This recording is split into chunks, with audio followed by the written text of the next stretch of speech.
All right. The first thing we need to deal with here is sort of describe what vectors are. When you're dealing with a vector, Victor, okay, how we start introducing this is if you were outside my classroom in a car facing south to go along the school in a car driving to your house, how would you give a person directions? We don't have a phone that you can type in an address for and be able to get you to your house, to give directions that way. You just have to tell somebody how to get to your house. And believe it or not, old school days, and I'm not even talking that old school, 10 years ago, that's what people had to do. People had to tell them verbally directions how to get to somebody's house. 20 years ago, you didn't even have phones back then. You didn't have the GPSs.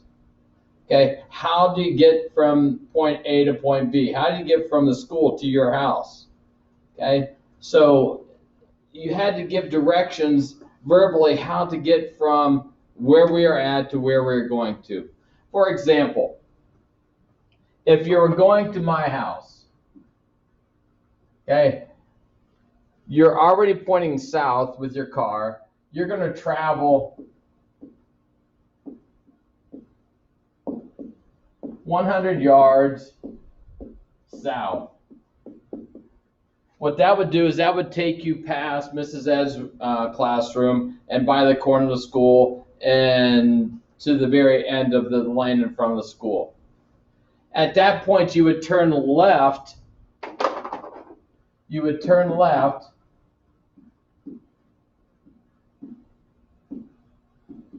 and go 50 feet or 50 yards, or let's go 25 yards. 25 yards east. Now I need to make sure I give a direction here. So you go 25 yards east. What that would do is that would take you to the stop sign by the Board of Education office. You would turn left again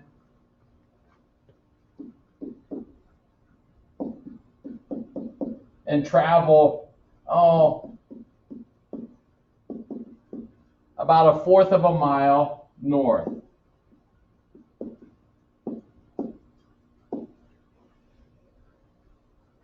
So you would travel a fourth of a mile north.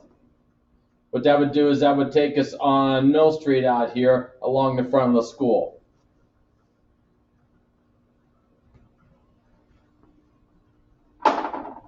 You would then turn left and travel about a quarter of a mile west. And that would take you to my house.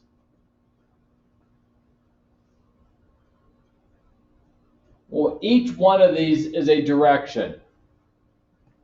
Each one of these is a direction for you to go from point A to point B.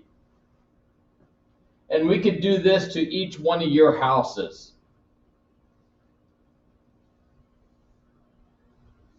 To be able to give directions to your house, because for the most part, I don't know where anybody lives here, and I'm not going to find an address and GPS your address, but if you tell me where you live, I'd be able to get to that point.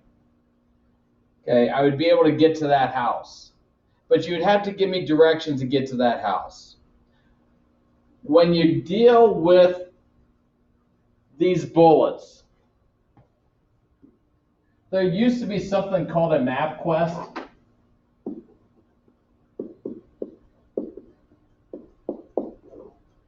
And the map quest, you could type in where you are starting at and where you're going to, and it would give you directions of how to go from point A to point B. If you type in anything in your phone, any place that you want to go to in your phone, you're going to get a website and you're able to push on a button on your phone to get directions.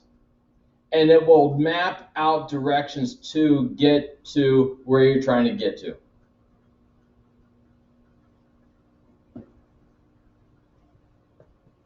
Well, why did we do this right here? Well, this is the extension to the idea of the next section that we're going to go to, which are vectors. Victor? Vectors are directed segments. They are segments with specific length and specific direction.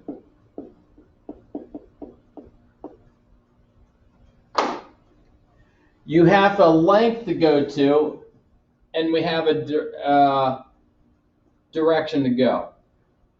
When you talk about segments,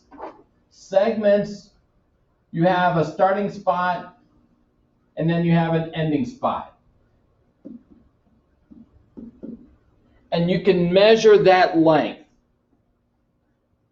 Well, we're not using a ruler to measure these lengths that we're talking about directions to your house. We can use actual linear direction or linear lengths as we move along. We're talking about yards, we're talking about miles that you have to travel. For example, if you're traveling down to the light by the Bell stores down there, that's about 3/4 of a mile from our school. So that would be the length that you would have to travel to get to that length, or get to that light. So when you're talking about vectors, Victor, you're talking about a specific direction and a specific length that you're going. Each one of these bullets has a length to it and a direction. A length and a direction, a length and a direction, and a length and a direction. So each one of these is a vector. Victor?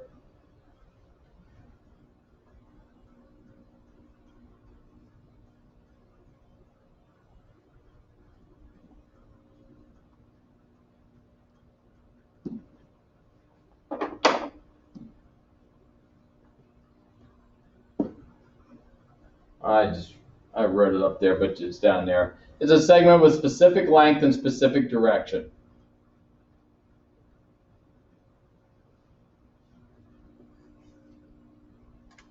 Vectors are used quite a bit in the airline field, the aeronautical and the nautical field, and the shipping industry, because we don't have landmarks in space or up in the sky. We don't have landmarks out in the ocean. If I told you to get in a boat off the shore of New Jersey and told you to take the boat down to Florida, well, that would be a difficult thing. Or take the boat over to England or France. That would be a difficult thing because you have the currents in the water that would take you different directions, and you don't know how far you have to go. So you have to be able to use some sort of directional thing to be able to get you from point A to point B. And that's the idea of utilizing a compass and knowing a specific length to go with that. Well, when we're dealing with vectors, Victor, we have to have an initial position. I had to tell you that you're starting at the flagpole. It's the starting position of the vector, also called the tail.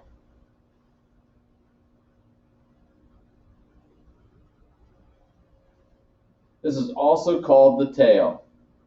It's the starting position of the vector, Victor, called the tail. It's where you start.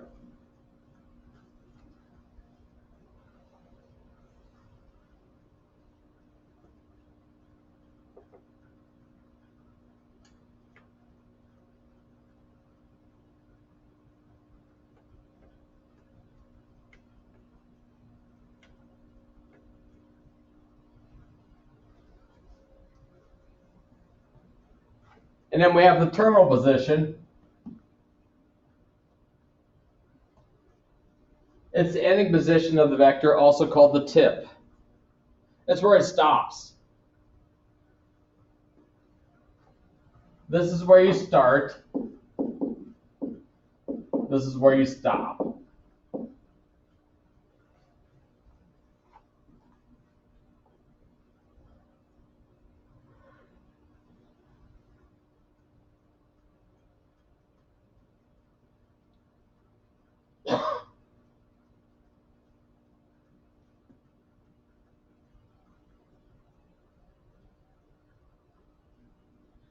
So you have a vector. You need to have a starting position where I started you at the flagpole here and drove to a spot where we could stop. Okay, and then we start another one, another direction, and another length we go. We start and we stop each one of our vectors, Victor. And that's a tail where you start and a tip where you stop. It's the ending spot of a vector, Victor.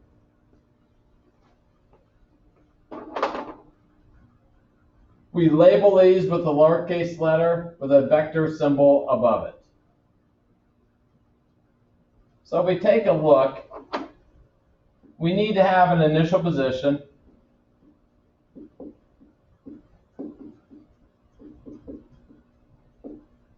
That's where you start. We need to have a terminal position.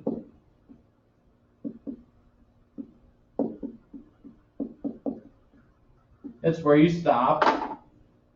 And a segment starts you can draw a segment between the initial and the terminal position. And it looks like a segment that we formalized or that we had in geometry. Now the question is how do we deal with the direction? Because this will give us a length. We need to know which direction we are traveling. We need to know somehow that this is the initial position and this is the terminal position. Well, how we utilize or deal with that is what I will do is I will put a half arrow there. And that tells us our direction that we are going with our vector, Victor. So if I don't have the initial position here and I don't have the terminal position here, but I have the arrow going in this direction, that tells me this is the direction I'm going. Now the reason I don't do a full arrow is if I did this with a full arrow, I would have initial position, I'd have terminal position, and I'd put a full arrow here saying this is the direction I'm going. When you're in geometry, we call this a ray. Okay? Earl Ray, Billy Ray, Jimmy Ray, doesn't matter. We call it one of the Ray brothers. And a ray starts at a spot but never terminates. It just keeps on going on and on and on forever. So that is the reason why I don't put a double arrow there, because we need to stop. This is a terminal position. It's where we stop. And what we learned in geometry, but this was a ray and it would never stop. So this would be more of a vector, Victor. Now, we label this with a lowercase letter, and it does not matter. A lot of times I will use a V, and I'll put a little vector symbol above it. Or we can use a lowercase a. This is vector A, Victor.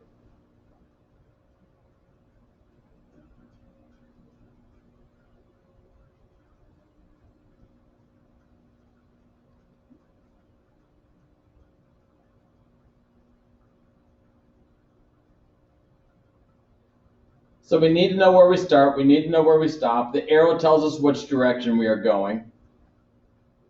We symbolize it with a lowercase with a little arrow above it.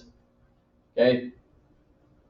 The arrow will tell us where's our initial position, where's our terminal position. And this is a vector. It's called a vector, Victor.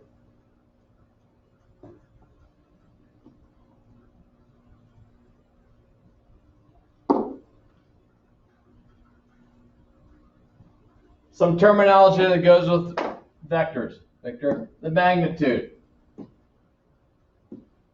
is the length of the vector.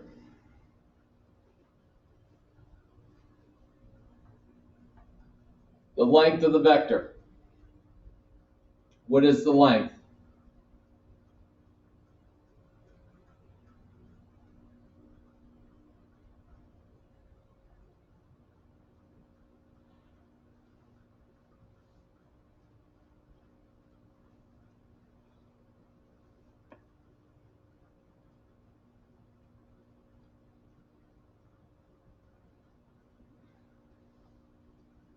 We also have a scalar multiplier. We talk about scalar multiplier. It's a coefficient to a vector. When we have a coefficient there of a vector that affects the magnitude, which is the length, but not the direction.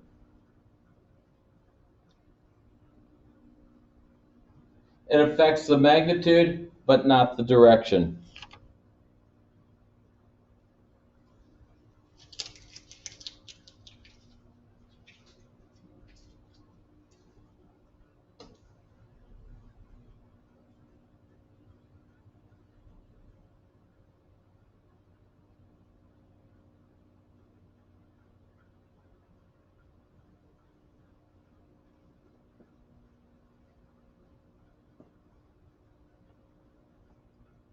Now, these once again, these should be drawn with a straight edge. Should be drawn with a straight edge. What typically people will do is they'll take off the battery cover of their calculator, use as a straight edge, or if you have a ruler, that would be fine. If you fold a piece of paper in half 3 or 4 times, it will get you a straight edge also. So if we take a look at, here we have 2 vectors. We have vector A is going to the right because my arrow here tells us I'm going to the right. So this is initial position. This is my terminal position because that's my arrow going. This is where we start. This is where we stop. And once again, these are usually not labeled there because the arrow will tell us what the initial and the terminal position is. We want to draw 2A, and that's all this initial part's going to be, is the drawing of vectors. What does it mean to draw these vectors, Victor? So if I draw these vectors, and it's a little bit easier for me to do, I have 2 of A's. Well, here is 1A right here. Oopsie. Here is 1A. But I want 2 of them, so I'm just going to double. This is called a scalar. I'm just going to double my length. So I have another one there.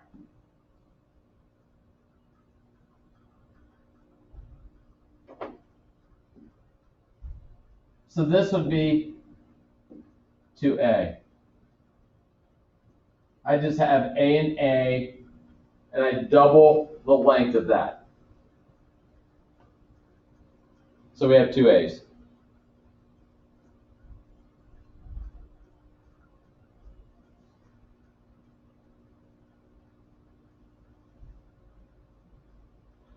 So if A was 1 inch long, then 2A would be 2 inches. If A was 1 foot long, 2A would be 2 feet long. And I keep the same direction going, horizontally to the right.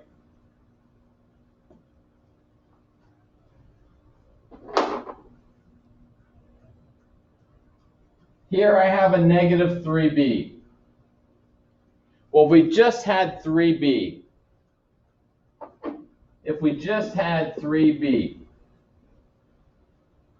how many B's would we have drawn one right after the other? If I have 3 of the B's, how many of the B's would I connect together in a line? Isaac Wanger, well, how many B's would we have along our line there? If I have 3B? Three of them. So I'm going to draw 1, 2, 3. And once again, this is, I know, easier for me. So there's 1B. There's a second B.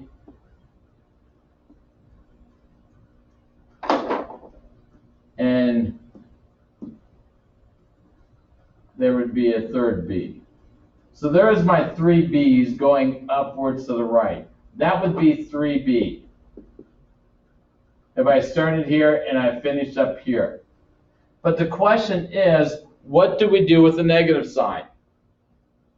Well, back in 7th grade math, we learned when I threw the negative sign in there, that also means the opposite of 3B.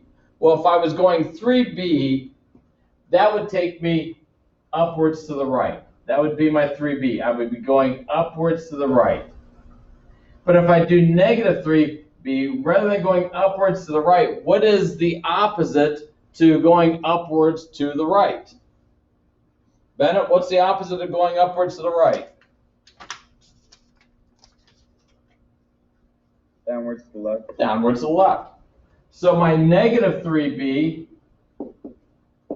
would take me downwards to the left. When I have the negative sign there, it just means to go in the opposite direction. So rather than going upwards to the right, 3 of them, I'm going downwards to the left with 3 of them. That would be my negative 3B.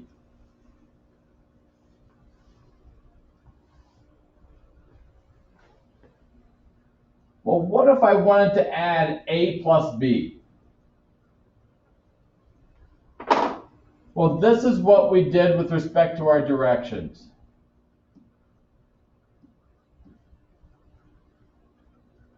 And it does not matter where I put or start this. I'm just going to start it, maybe. Maybe. There we go. I'm just going to put down here, here's my A. It's going to the right.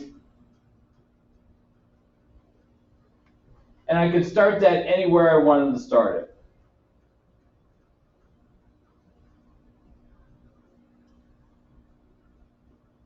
This is my initial position.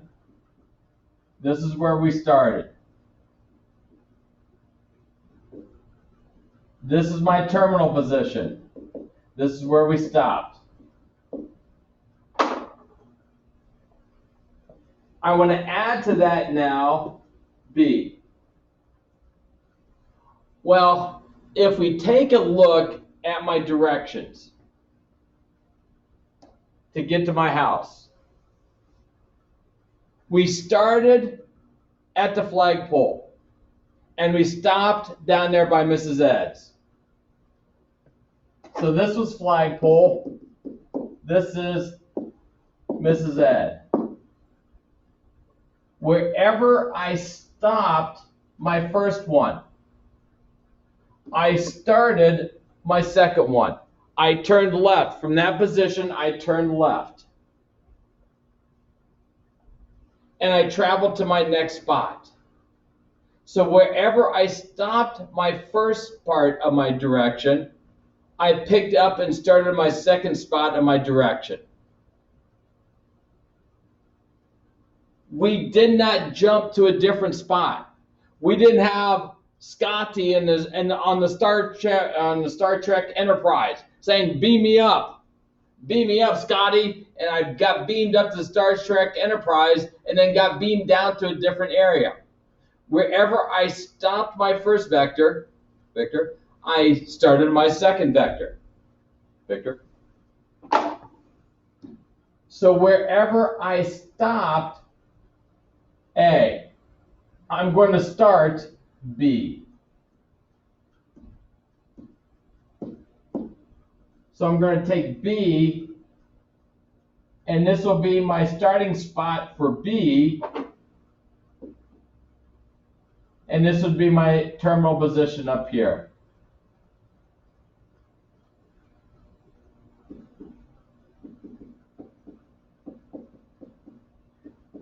When you're adding vectors, a phrase that will be stated quite a bit is you're going to go from tail to tip. You place the tail of one to the tip of the first, and you go tail to tip.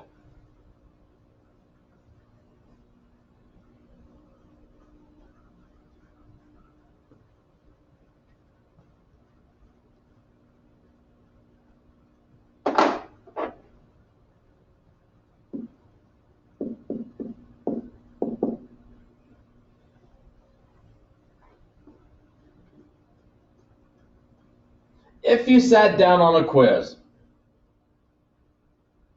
and one of the math questions on the quiz just had this, 5 plus 4 equal to, and a blank there.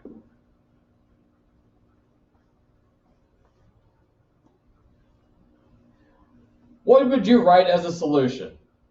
Calder, what would you write as a solution? 5 plus 4, and you have it equals to a blank. What would you write in there? Probably 9. Probably 9, yeah. We would probably write the value 9. Why? Because that is the result of 5 plus 4.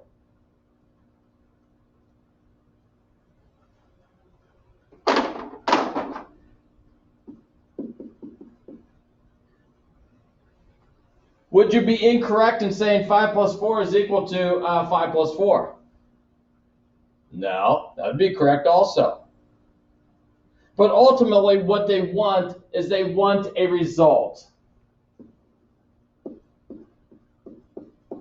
They want a result of 5 plus 4. Which means what we have to draw in there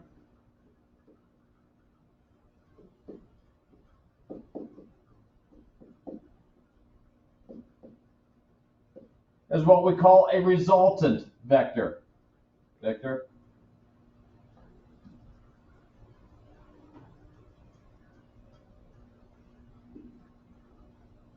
A resultant vector.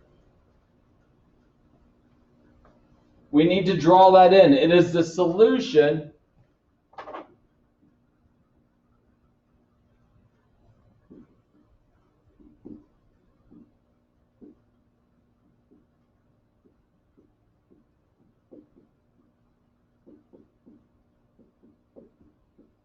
It is a solution to the resultant or to a vector addition problem. What's my result?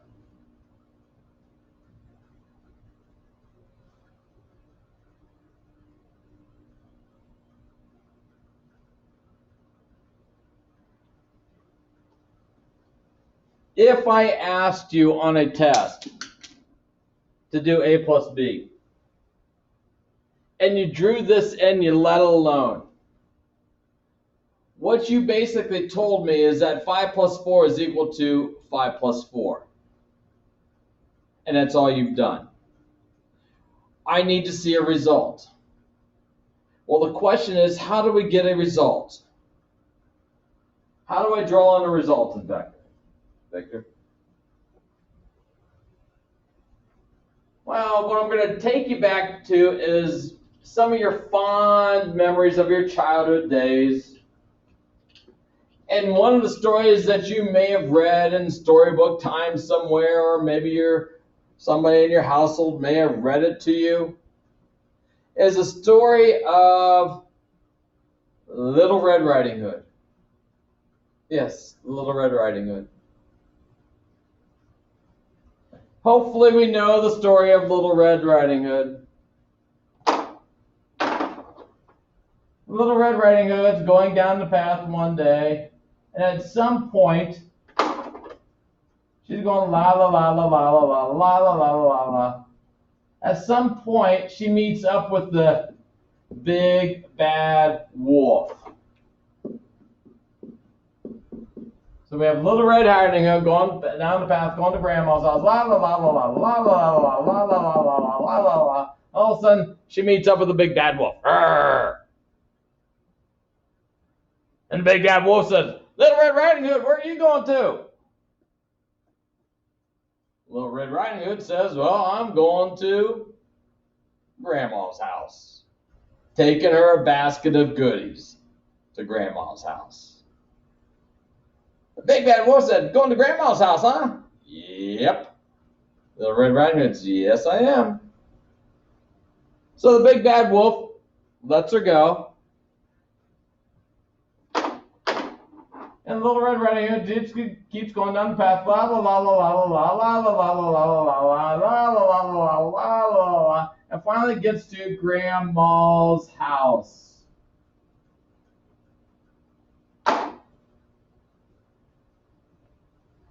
But what did Big Bad Wolf do? What did the Big Bad Wolf do at that point?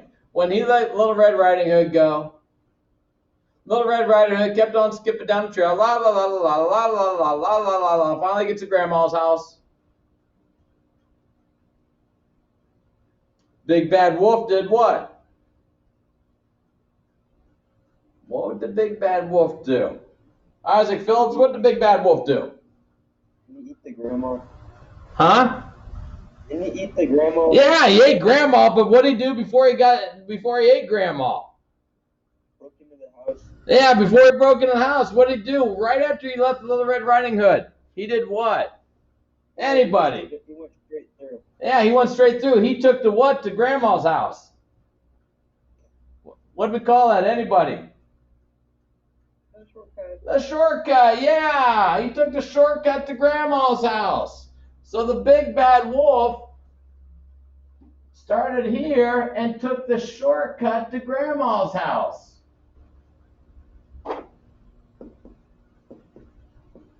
Where the Little Red Riding Hood went la la la la la la la la la la la la la. And once again, as Isaac told us, once Little Red Riding Hood got there, Big Bad Wolf ate Grandma. We had some issues going on there. And you know the rest of the story at that point. But what's the importance of Big Bad Wolf going to Grandma's house? Well, Big Bad Wolf took the shortcut to Grandma's house. This shortcut to Grandma's house is what we call the resultant vector. Victor? The shortcut to Grandma's house is the resultant vector. Victor?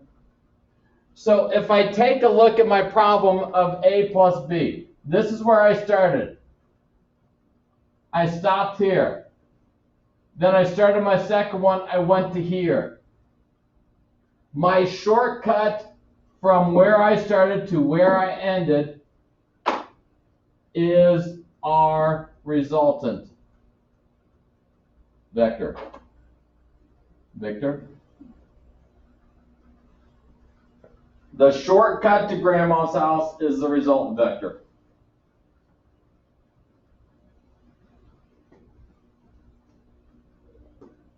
So if we take a look at A minus B, well, I don't like dealing with subtraction with vectors, Victor. So what I do is I turn this into vector addition. I do a little boom ching action there. I boom the negative up to the B. So I have A plus a negative B. So the first thing we're going to do is we're going to travel A.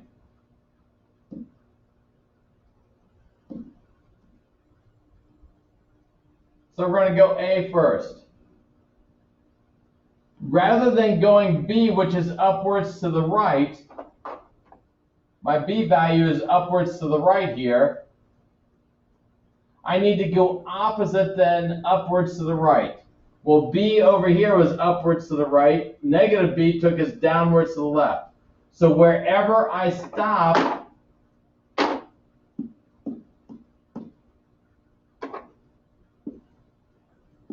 A, this is where we start. This is where we stop. We then now need to travel negative in the B direction.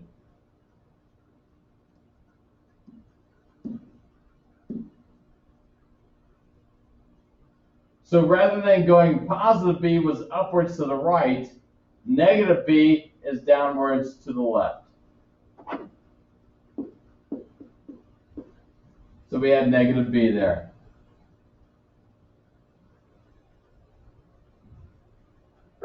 And then we draw in, once again, our resultant vector.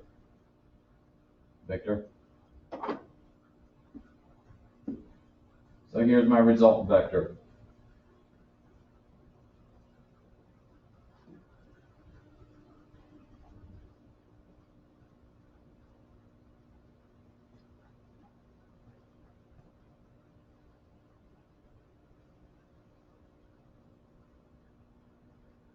All right, you try a plus 2b and then 3a minus 2b. You try those. A plus 2b, draw your a, then go to the b's, draw your resultant vector, and then 3a minus 2b.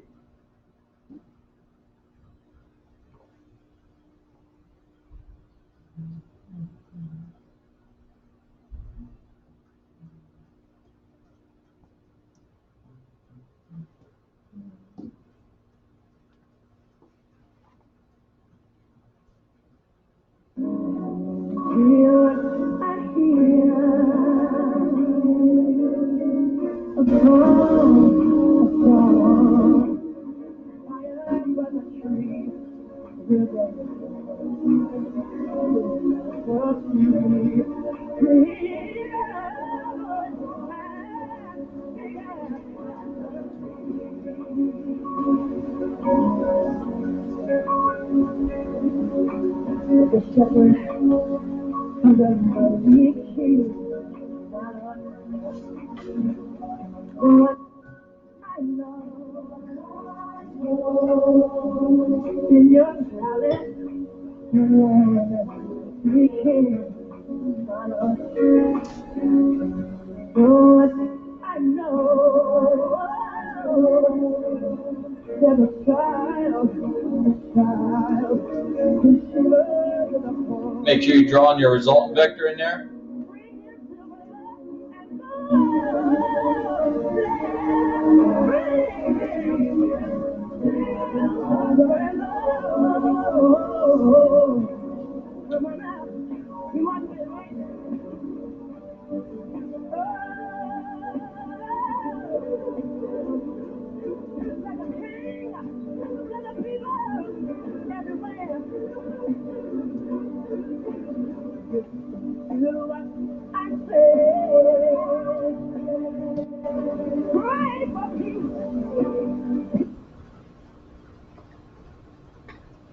All right, we draw in A first.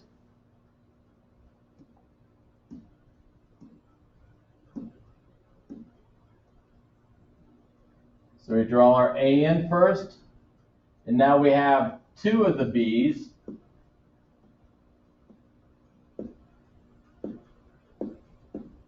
So we take two of our B's, wherever we stopped A, which was there, then we draw in two of the B's. So we have 2b, and then we draw in our resultant vector.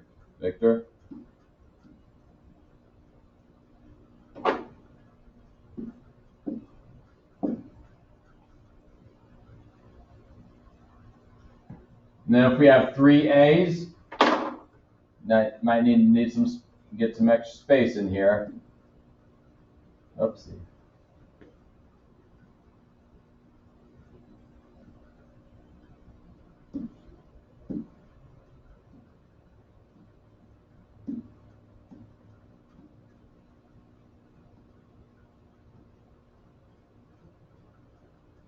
We have 1A,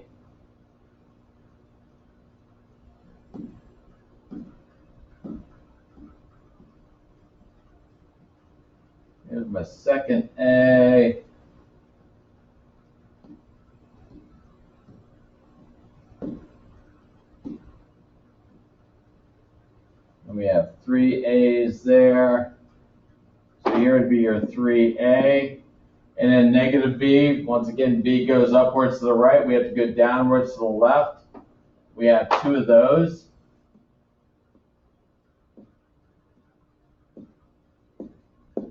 And you can just measure, if you want, measure one and just double its length. That would be fine too. So here would be your 3a. Here would be negative 2b.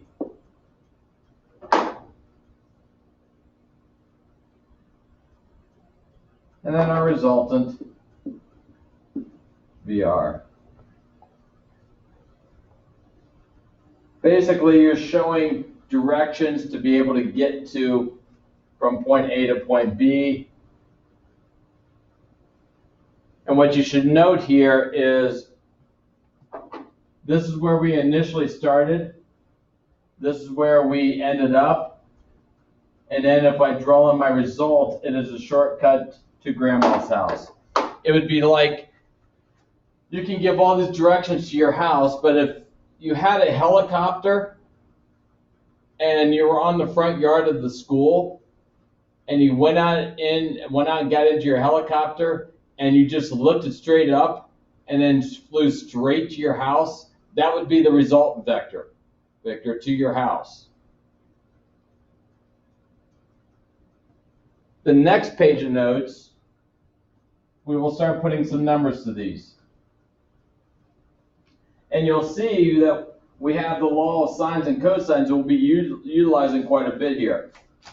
So if you pull out your other page of notes,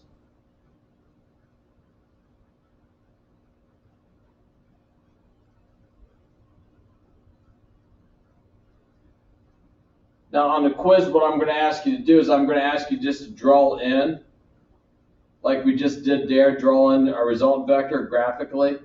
But then we'll go to the next sections here where we're going to actually put some numbers to these. How we signify the magnitude is a double absolute value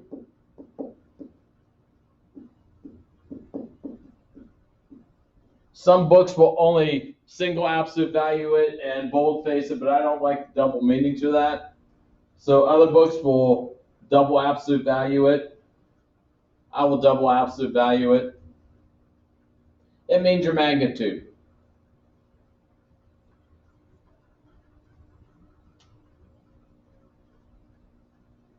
We want to calculate the length of A plus B.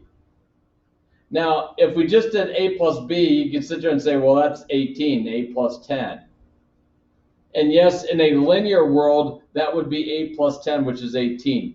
But in a vector world, 8 plus 10 is not going to equal 18.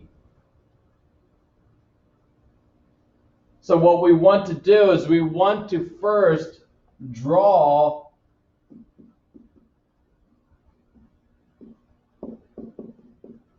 A plus B. So if we take a look at what A plus B would look like, here is my initial position with A. This is where this is the terminal position for A.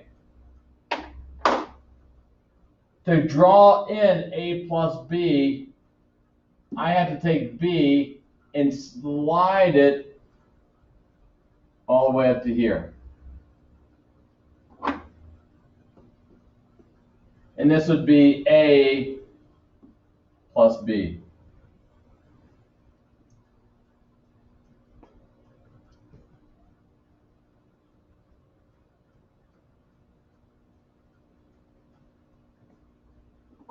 Once again, we need to draw a resultant in because we want to find the result.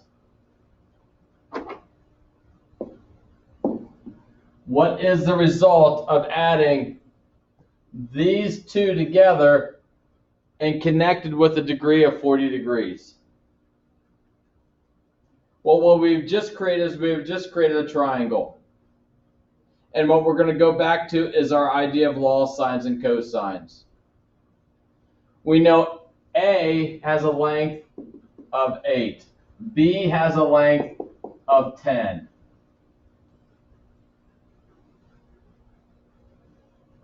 We want to find VR. We want to find the third side. Well, to find the third side of this triangle, we need to know an angle. Well, the angle we did know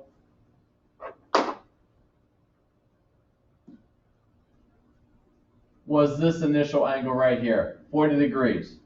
What we have here is we got two vectors connected by their tails. Okay, we got a little cat dog idea going on here. Okay, two vectors connected at the tails, and the angle that we form in here is 40 degrees. But that doesn't help me when I go up to the top here. Well, what we have here is if I would move this up, that angle is still going to be 40 degrees. If I move it up further, up to here, this angle here is still going to be 40 degrees. If I move it up to here and extend this line out, this angle here is still going to be 40 degrees. Which now allows us to be able to find an angle within the triangle. If this angle is 40 degrees, Lexi, what does this angle have to be right here? If this is 40, what does this angle have to be? 140. 140. Because if you remember back to your geometry days, this was called a linear pair. A linear pair, when you have a linear pair, it's a pair of angles whose non-adjacent sides form a line. And then you prove the idea of all linear pairs will be supplementary angles. So we have 140 degrees. So we now know this is 8. We know this is 10. We have this angle is 40 degrees. What I want you to do is apply your law of cosines to find VR.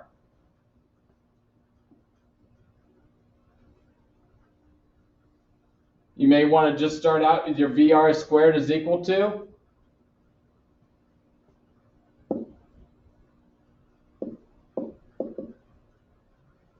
Our other two sides being squared, a squared plus b squared minus 2. These two sides recopied, AB, cosine of angle are 140 degrees.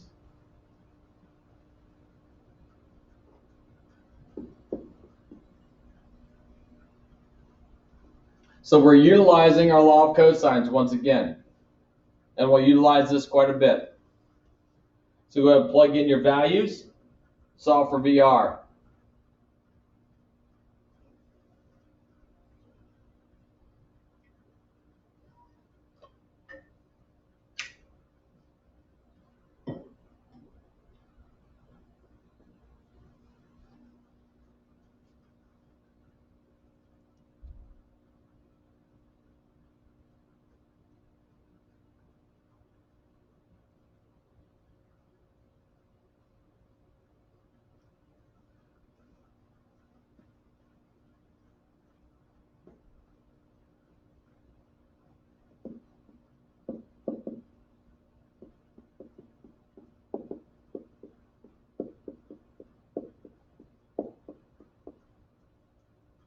Now remember, when you solve this, this gives us VR squared. Then you have to take the square root to find VR.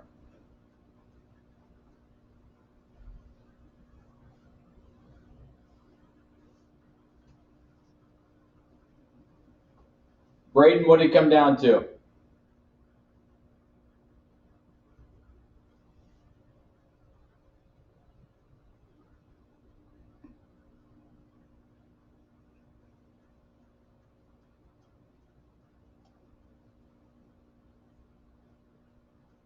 Wait, I'm kind of confused. What do we do?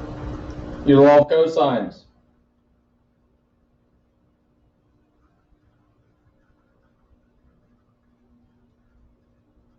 We're just applying our law of cosines.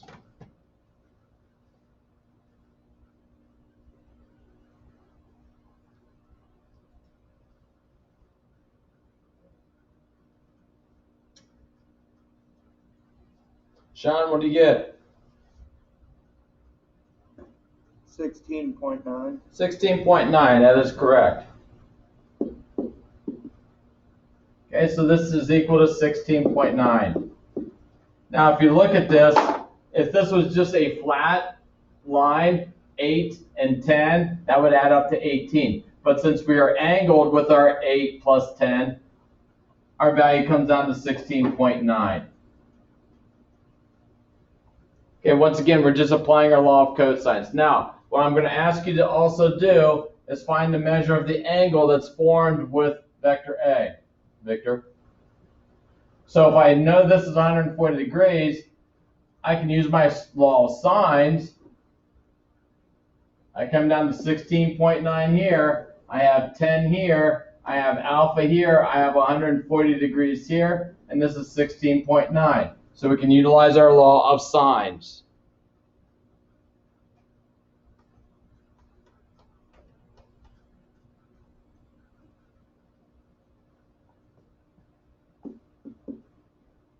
So sine of alpha over 10 equals sine of 140 over 16.9.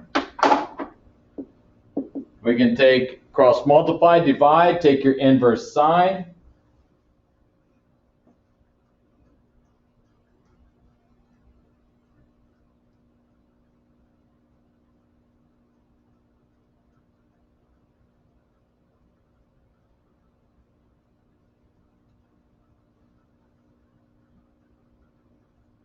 Brianna Shenevy, what do you come up with alpha?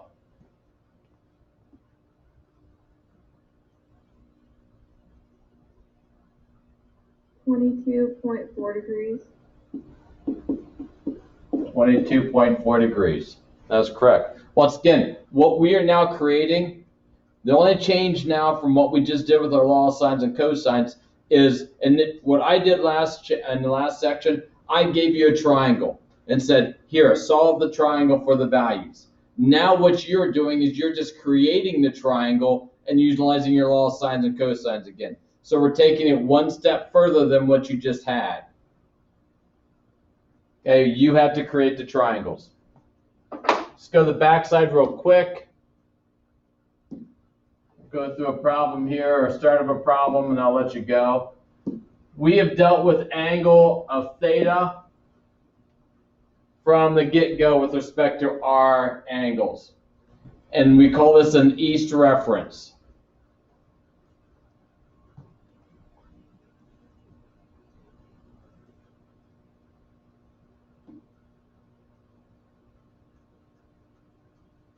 We started here,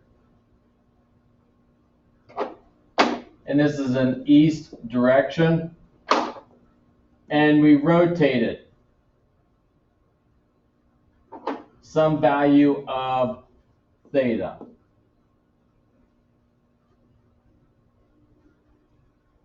And that's what we've done from the beginning. We've rotated from an east reference, the positive x-axis, that is an east reference, our angle.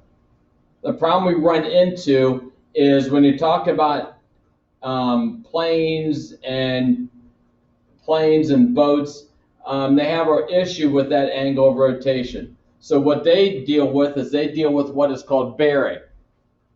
And when you deal with bearing, this is a north reference. And the reason why we have a north reference is this is how we use our compasses. A compass is a north reference type of direction because your compass is tuned into the North Pole. So when dealing with a bearing, we still have our axes here, but our bearing, here's my north reference here. My bearing is, let's see, a rotation in this direction. This is bearing.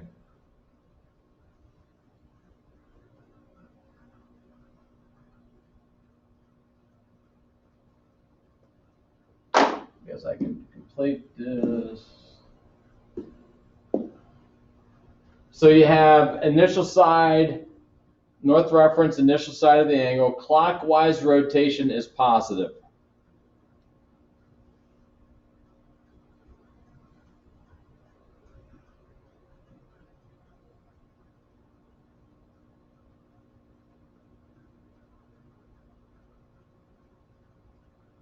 So if we look at setup, once again, we are going to create a triangle. You have a plane flies on a bearing of 70 degrees for a distance of 100 kilometers, then turns and travels on a bearing of 140 degrees for 200 kilometers. What's the plane's distance and direction from the initial position?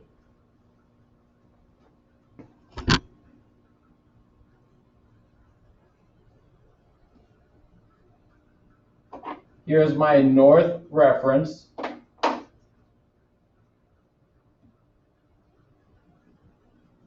So the plane starts out, here's my north reference, is going to rotate 70 degrees. So this is a rotation of 70 degrees and travel 100 kilometers. It's going to stop and then turn on a bearing of 140 degrees. Now, what I suggest that you do on these problems is wherever you stop the first one, you draw little axes in here again. This will help you out. Because we go to the second bearing, once again, here's my north still. We're going to travel on a bearing of 140 degrees. So this rotates at 90. This would rotate at 180. So we're somewhere in this range of 140 degrees. Once again, it is not exact, and that is fine.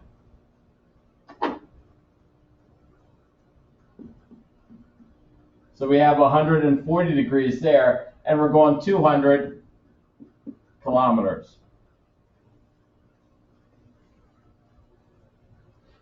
And like most stuff in this class, the first initial day with these things you're going to go oh yeah, a little bit, which is fine. But once you sit down and start drawing some of these problems out, you'll be fine. Our ultimate goal is to find the resultant vector. Victor?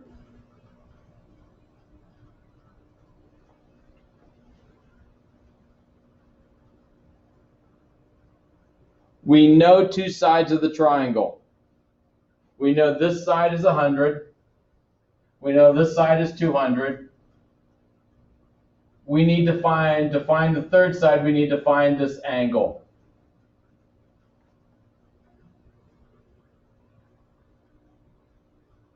And to find this angle, we have to be able to determine this angle up here. We have to use what I call pieces parts. We're not going to find the whole angle in one fell swoop.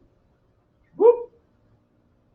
But if this is 140 degrees here, that means this part of the angle is 40 degrees.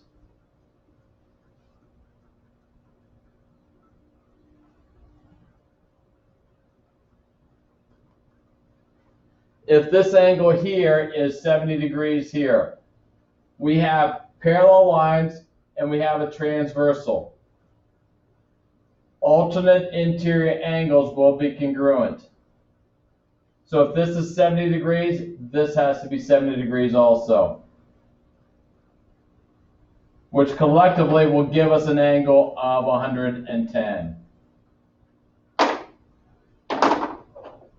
Now we can use our law of cosines. VR squared is equal to 10 squared, or 100 squared plus 200 squared minus 2 times 100 times 200 cosine of 140.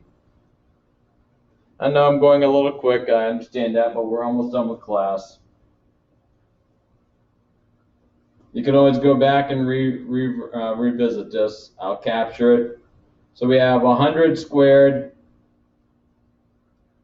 plus 200 squared minus 2 times 100 times 200 cosine of 140.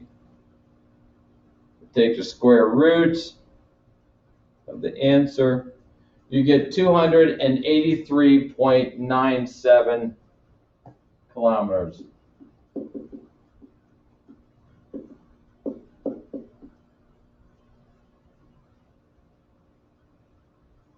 The last thing we have to do is find a direction. We look at the vertex point that's at the original origin, and we find that angle. So we have the sine of alpha over 200 is equal to sine of 140 over what we just found, 283.97. Cross multiply and divide. Take the inverse sine.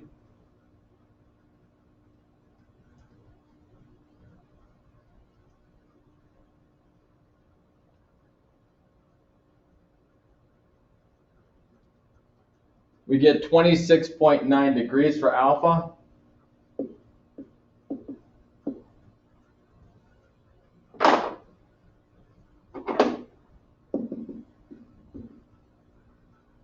So we have to find a final bearing. My final bearing is from here down to my resultant vector. Well, this is 70 degrees here. This is 26.9 degrees here. So we have a bearing of 70 plus 26.9, which would be 96.9 degrees.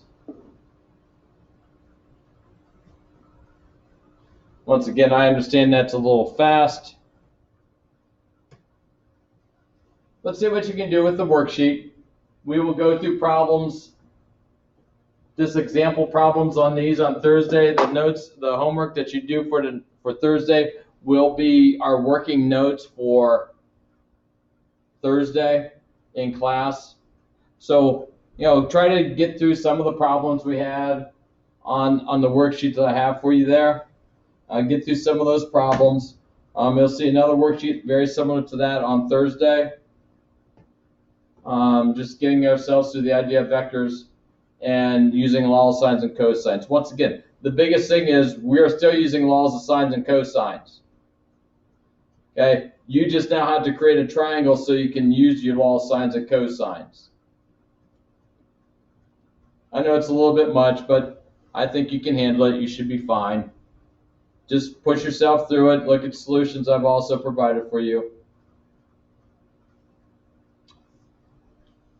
All right, I've used my time. Questions? If you have any questions, you can stick around after class. I'll answer any questions. Other than that, adios. I'm out of here. Thank you. You guys are out of here. See you on Thursday. If you have any questions, feel free to email me. All right. Thanks, Mr. Gregory. Bye. Bye. Bye. Thank you. Yep.